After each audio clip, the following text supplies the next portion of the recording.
Assalamualaikum warahmatullahi wabarakatuh.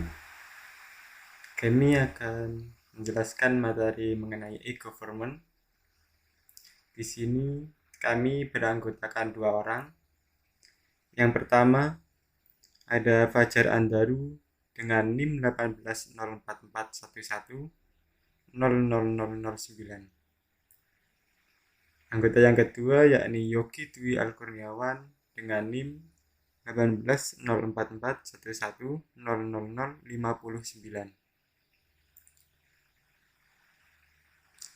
Baik, untuk mengenai topik pembahasan kita, yakni ada 5 topik pembahasan.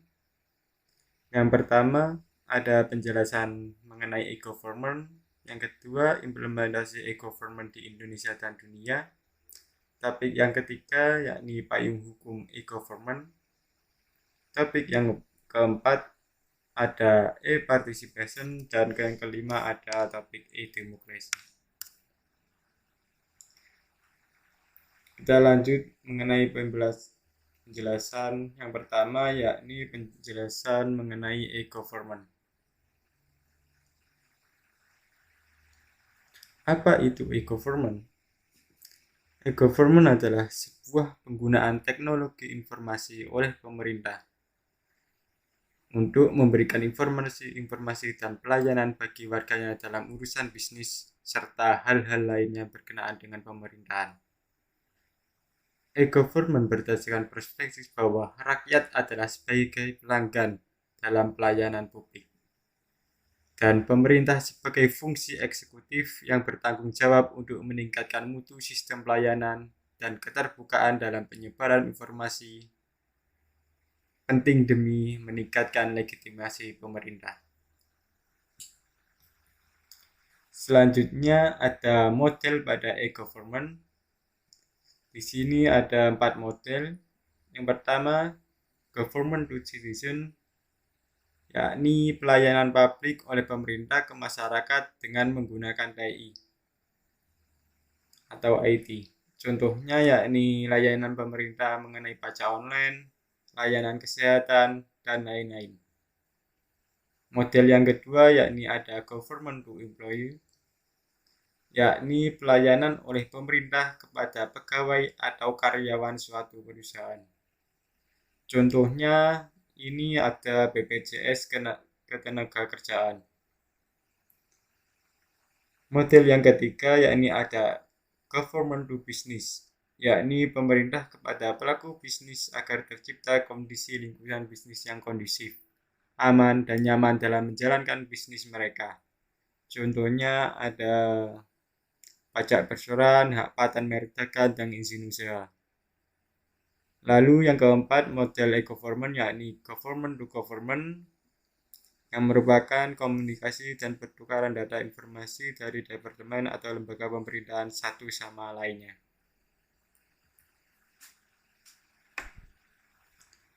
Selanjutnya ada jenis pelayanan pada e-government. Jenis pelayanan pada e-government ini terdapat tiga pelayanan. Yang pertama yakni ada publish. Publish merupakan komunikasi satu arah di mana pemerintah mempublikasikan data dan informasi secara langsung dan bebas diakses oleh masyarakat. Contohnya ada masyarakat dapat secara online mengetahui bagaimana mekanisme pembuatan KTP melalui websitenya, bagaimana pembuatan KK, dan ini merupakan interaksi cuma dua arah. Pelayanan yang berikutnya ada interact, merupakan komunikasi dua arah antara pengelola website dengan pengguna layanan. Contohnya yakni masyarakat mengadu mengenai keluhan yang dialami melalui web atau email dan akan terjadi saling menanggapi atau berinteraksi. Jenis pelayanan yang berikutnya yakni ada transact, yakni komunikasi dua arah, hanya saja terjadi sebuah transaksi yang berhubungan dengan perpindahan uang dari satu pihak ke pihak lainnya.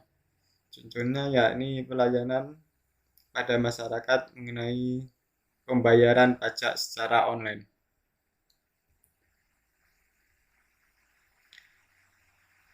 Pembahasan selanjutnya yakni elemen pada e-government. Terdapat 3 elemen yakni support, capacity, dan value. Support merupakan disepakatinya kerangka e-government, disosialisasikannya konsep e-government secara merata kepada seluruh masyarakat melalui berbagai cara yang positif. Elemen yang kedua yakni ada capacity atau kemampuan yang merupakan infrastruktur TI, sumber daya finansial, dan sumber daya manusia bidang IT. Yang berikutnya ada value, manfaat, yakni e-government apa saja yang harus didahulukan agar benar-benar memberikan manfaat secara signifikan dirasakan oleh masyarakat. Pembahasan selanjutnya yakni pendekatan e-government. Terdapat 4 pendekatan, yakni organizational, administrative simplification. Pendekatan ini ditandai dengan fokus membuat organisasi layanan e-government yang sederhana dan transparan. Lalu ada pendekatan situation bound. Pendekatan ini ditandai fokus ke suatu pengguna yang ditargetkan dalam situasi khas untuk dilayani. Pendekatan yang ketiga yakni ada participatory and inclusive, yakni pendekatan yang fokus untuk mempengaruhi pengguna untuk terlibat dan mempengaruhi tindakan pemerintahan. Pendekatan yang keempat ada marketing and channel.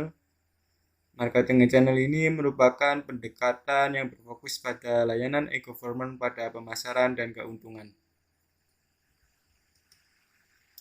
Berikutnya ini ada kelebihan dan kekurangan e-government.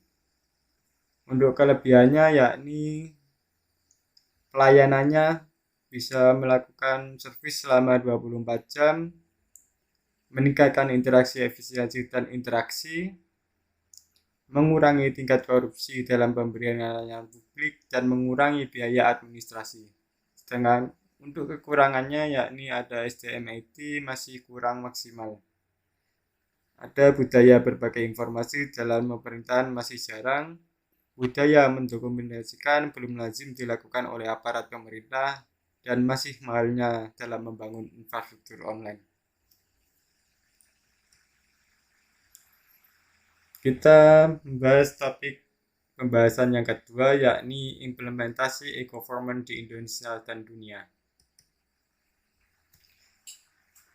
Yang pertama yakni ada e-government di dunia. Implementasinya e-government di dunia yakni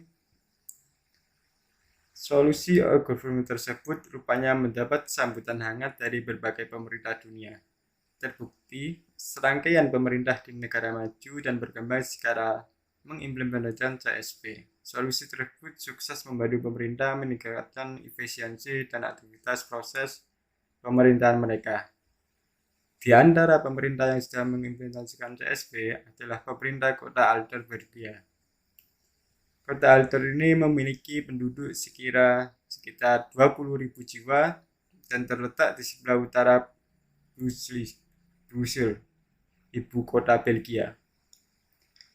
Pemerintah Kota Alter bekerja sama dengan Microsoft untuk mengimplementasikan CSP guna memperbaiki pelayanan publik. Hasilnya, pemerintah Kota Alter menjadi salah satu dari sedikit pemerintah daerah yang mendapat sertifikat dari kualitas proses ISO 9000.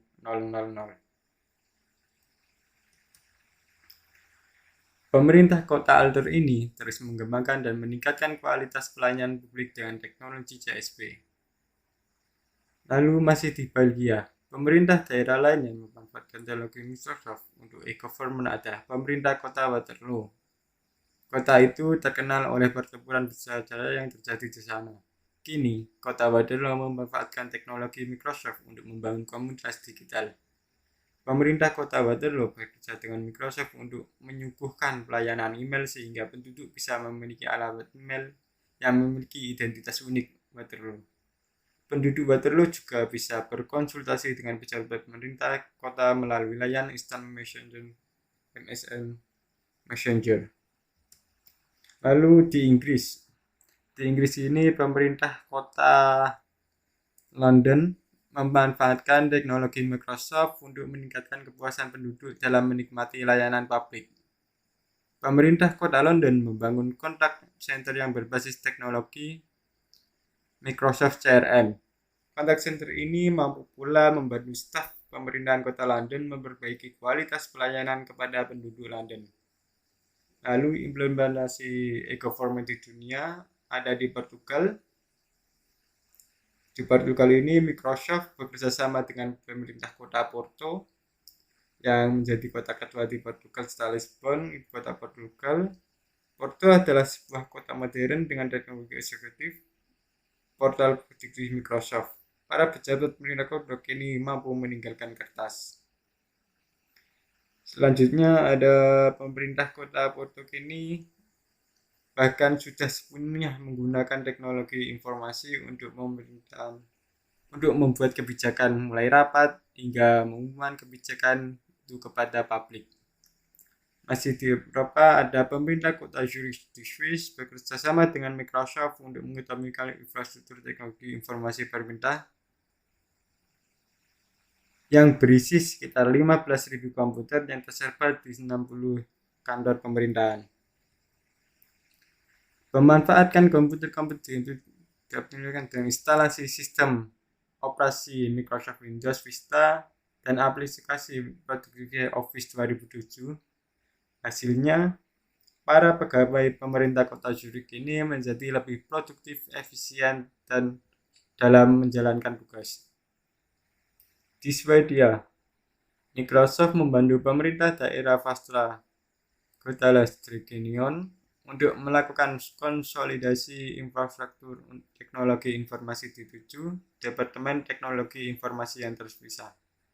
Teknologi Microsoft yang digunakan adalah Active Directory dalam Windows Server 2008. Hasilnya, infrastruktur teknologi informasi Västra Götalandsregionen ini yang sebelum terpisah kini sudah menyatu.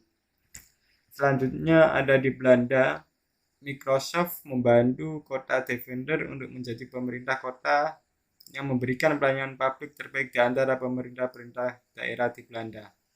Pemerintah kota Deventer pun menggunakan teknologi Microsoft Exchange Server 2007 untuk memungkinkan pegawai pemerintah bekerja menggunakan email dan telepon. Kini pegawai pemerintah kota Deventer tidak perlu ke kantor untuk bekerja. Selanjutnya ada implementasi e-government di Indonesia. Melalui sistem e-government, masyarakat bisa ikut mengontrol pekerjaan pemerintah.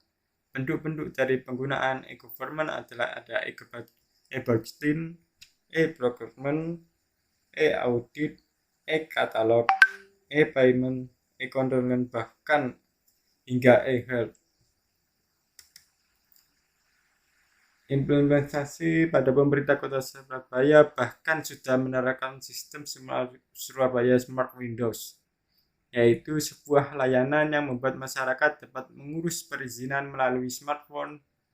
Bahkan masyarakat dapat mencetak sendiri dokumen-dokumen perizinan. Sistem e-government ini tidak hanya berdampak bagi masyarakat, tetapi juga pemerintah itu sendiri. Sistem e-government dapat mendukung kinerja pemerintah dalam bidang government to business, government to citizen, government to government, dan government to employee. Dampak positif diterapkannya sistem e-government di Indonesia adalah masyarakat dapat menerima laporan kinerja pemerintah secara aktual dan transparan. Rakyat juga bisa dengan leluasa mengakses informasi seputar kinerja pemerintah. Selain itu, sistem e-government juga dapat menekan anggaran biaya. Dengan teknologi online, pengerjaan juga tentunya akan lebih efisien secara biaya dan waktu. Pemerintah Provinsi Jakarta, Kota Bandung, dan Pandeglang juga mulai menerapkan sistem e-government. Lewat konsep Smart City, konsep Smart City terfokus pada pemanfaatan teknologi komunikasi untuk mendukung kinerja pemerintah, seperti memasangkan sensor dan peralatan rumah sakit, jaringan listrik, perkereta apian, jembatan, dan model kejadian di dalam kota seperti kondisi jalan dan apabila ada bencana banjir. Dengan diterapkannya sistem e-government yang sangat mudah diakses dan transparan, dapat mengarahkan keadaan good and open government di Indonesia.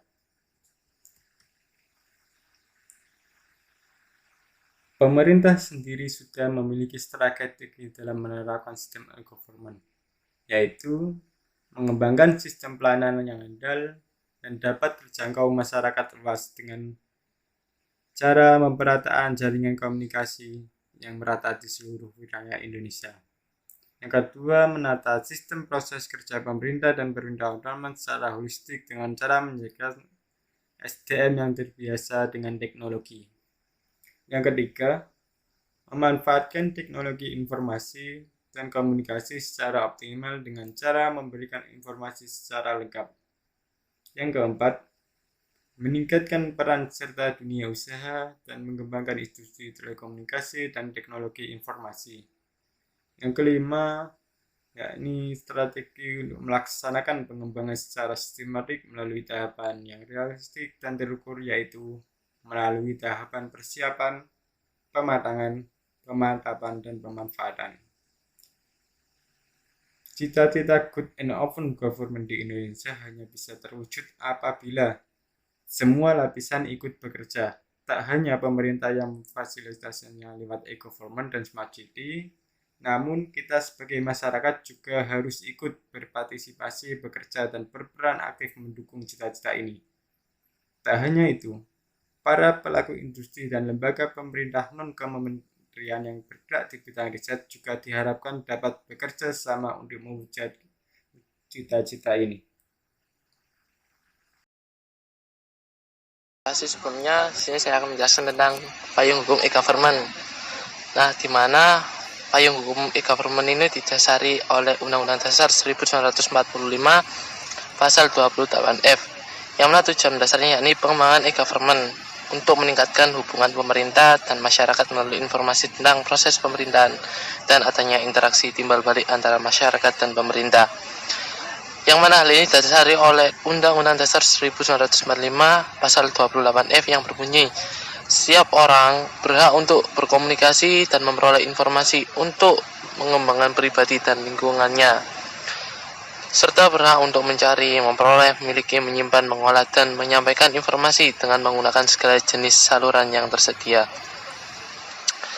Selanjutnya yakni berdasarkan dari Instruksi Presiden Nomor 3 Tahun 2003, yakni tentang kebijakan dan strategi nasional pengembangan e-government, yang mana di Inpres ini ditujukan untuk menjamin keterpaduan sistem pengelolaan dan pengolahan dokumen dan informasi elektronik dalam mengembangkan sistem pelayanan publik yang bersifat transparansi.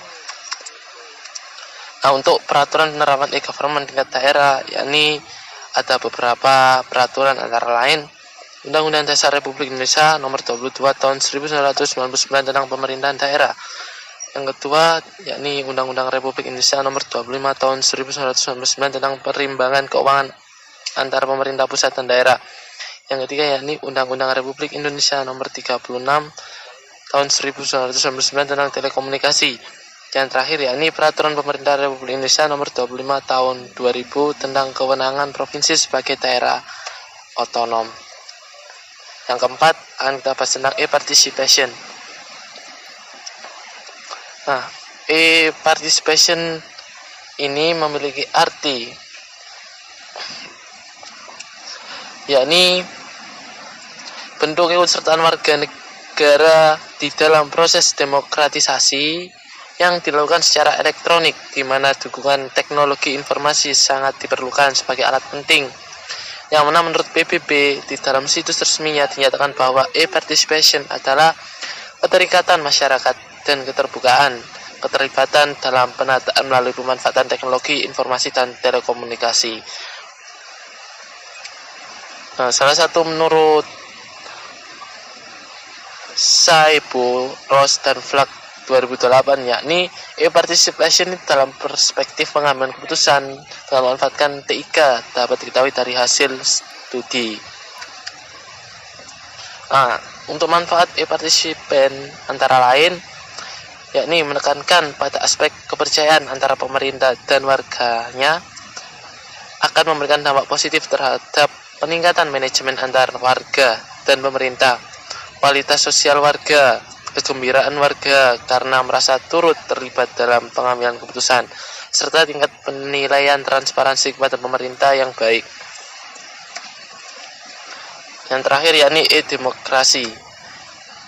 Untuk e-demokrasi pengertiannya yakni gabungan dua kata, yaitu elektronik yang disingkat dengan huruf E dan juga demokrasi, di mana dua entitas tersebut mempunyai pengertian yang berbeda. Konsep dan definisi e-demokrasi itu sendiri adalah sangat luas dan belum ada definisi yang sangat absolut. Merujuk dari Stephen Coleman dan Donald F. Norris, e-demokrasi adalah penggunaan TIK untuk memfasilitasi dan meningkatkan struktur dan proses demokrasi. Nah, untuk hubungan e-government dan e-demokrasi, yakni dua entitas yang tidak dapat dipisahkan. E-demokrasi yang berjalan baik ketika e-government telah established atau kokoh. E-government adalah langkah pertama untuk memperkokoh pembentukan masyarakat madani dan institusi-institusi demokrasi yang dilakukan melalui media elektronik. Merujuk dari Kang Xiao dan Yuan Long, e-demokrasi adalah tujuan jangka panjang dari pengembangan e-government itu sendiri. Nah, untuk model demokrasi ada 3, yakni pada tahun 2001 telah mendefinisikan model demokrasi ke dalam tiga tahapan. 1. Tahapan informasi, yang mana tahapan ini sifatnya hubungannya searah, di mana lembaga, pemerintah, dan partai politik menghasilkan dan menyalurkan informasinya kepada masyarakat dengan tujuan memberikan pengetahuan kepada warganya agar berpartisipasi dalam sistem demokrasi suatu negara. Yang selanjutnya yakni tahapan konsultasi, yang mana sifatnya hubungannya dua arah, yang mana warga negaranya memberikan feedback kepada lembaga-lembaga pemerintah dan partai politik terkait dengan masalah politik, perumusan dan keputusan kebijakan yang bersifat publik. Yang mana tujuan tahapan kedua ini untuk meningkatkan keterlibatan masyarakat dalam proses demokrasi. Yang ketiga yakni tahapan partisipasi aktif. Mana partisipasi tahapan ini hubungan didasarkan kepada kemitraan dengan lembaga-lembaga pemerintah dan partai politik, yang mana warga negara diharapkan lebih aktif melibatkan diri dalam proses pembuatan berbagai kebijakan. Nah, ini ada kuadran-kuadran dalam tabel, yang mana kuadran 1 sifatnya pasif, satu arah dan tidak sinkron. Kuadran 2 dua arah, tidak sinkron tetapi sifatnya taktis. Untuk kuadran 3 yakni sifatnya sangat kerjasama dan interaktif, sementara kuadran 4 sifatnya interaktif dan strategik. Untuk penjelasannya sudah detail di dalam tabel. Cukup sekian yang bisa saya sampaikan, kurang lebihnya saya mohon maaf sebesar-besarnya. Wassalamualaikum warahmatullahi wabarakatuh.